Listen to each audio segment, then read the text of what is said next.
Saudara-saudariku yang terkasih dalam Tuhan Yesus Kristus, salam damai sejahtera, berkah dalam Horas. Kita berjumpa lagi dalam belajar Alkitab sambil merenung. Tema kita kali ini, orang akan datang dari timur dan barat, dari utara dan selatan, dan mereka akan duduk makan di dalam kerajaan Allah. Dari Injil Lukas bab 13 ayat 22 sampai 30. Baik saudara-saudari yang terkasih, mohon dibantu untuk subscribe, bagikan kepada teman-teman dan like dari Tuhanlah Pertolonganku channel, ya, pakai kata channel supaya tidak rancu dengan akun yang lain.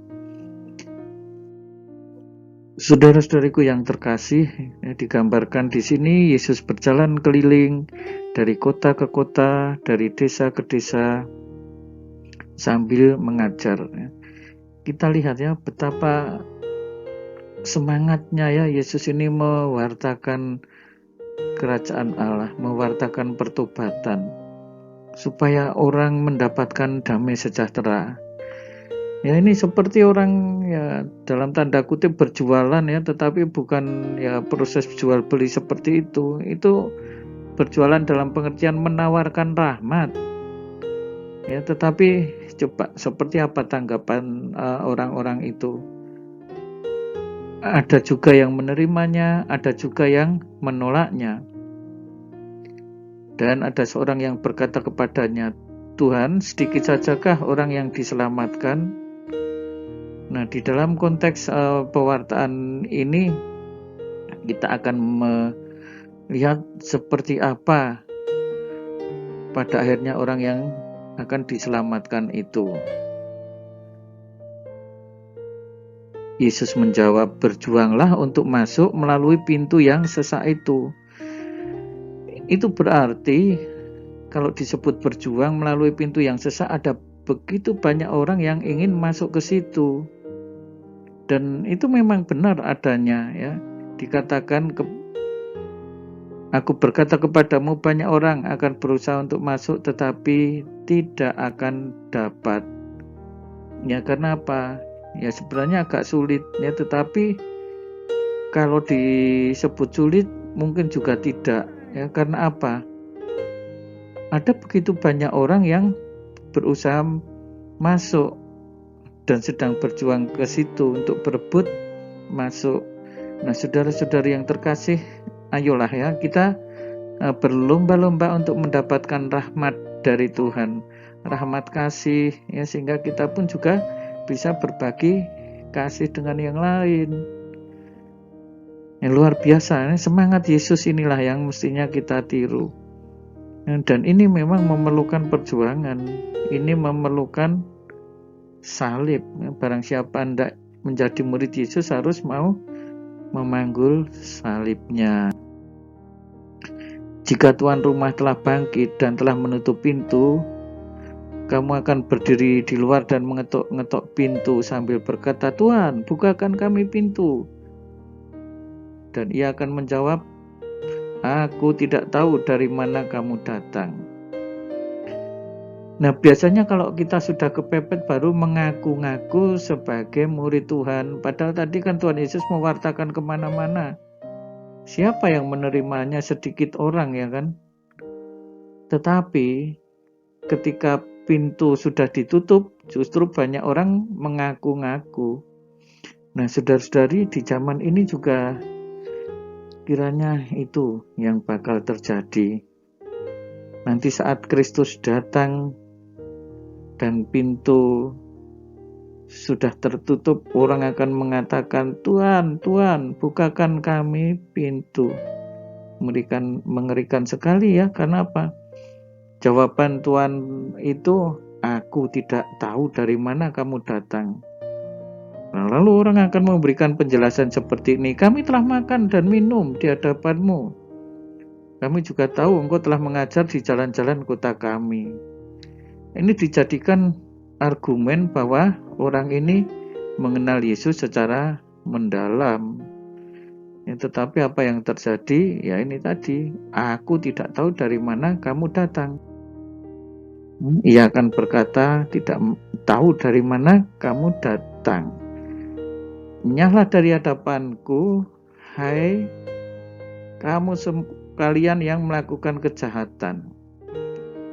Ya hati-hati ya, yang melakukan kejahatan itu dienyahkan dari hadapan Tuhan. Yang memprovokasi mengenai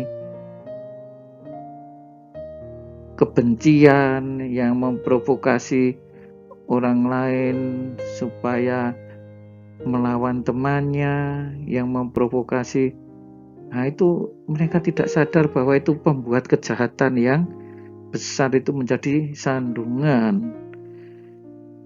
Dan seringkali kalau kita renungkan ya, untuk zaman ini, itu kok orang-orang yang melakukan kejahatan itu sepertinya makmur ya. Mereka yang melakukan kejahatan itu kok ternyata senang ya hidupnya, kelihatannya bahagia ya. Oh, jangan mengatakan seperti itu. Lihat ini nanti ya. Nyahlah dari hadapanku, ya, dienyahkan oleh Yesus. Maka kita tidak usah iri kalau ada orang melakukan kejahatan dan ternyata mereka seakan-akan makmur. Ya, saat ini saja kelihatannya makmur, pada waktunya seperti ini bagaimana? Menangislah mereka. Menangis, mau apa? Mau masuk nggak boleh. Dan bahkan Tuhan itu mengatakan, aku tak tahu, aku tidak kenal kamu, nyahlah. Nah, ini kan kata-kata yang mengerikan. Nah, saudara-saudariku yang terkasih, dilihat di sini, di sanalah akan terdapat ratapan dan gertakan gigi. Sebuah penderitaan yang luar biasa yang menggambarkan orang yang begitu sedih dengan nasib yang seperti ini. Karena apa? Disebutkan ya, ketika yang lain bahagia melihat Abraham, Ishak, Yakub, semua nabi di dalam kerajaan Allah. Oh, betapa bahagianya ya kan orang yang boleh masuk itu. Tetapi jangan sampai kamu sendiri dicampakkan ke luar. Hanya melihat dari jauh dan setelah itu campakkan keluar, pintu ditutup. Ya. Nah, saudara-saudari yang terkasih dalam Tuhan, orang akan datang dari timur dan barat, utara dan selatan, mereka akan duduk makan di dalam kerajaan Allah. Pada akhirnya ada begitu banyak orang yang ternyata berhasil masuk. Jadi meskipun berjuang melalui pintu yang sesak, ayolah kita berusaha bisa masuk berjuang di sana. Sesungguhnya ada orang yang terakhir akan menjadi yang terdahulu, dan ada orang yang terdahulu akan menjadi yang terakhir. Nah, saudara-saudariku yang terkasih, kesempatan masih ada.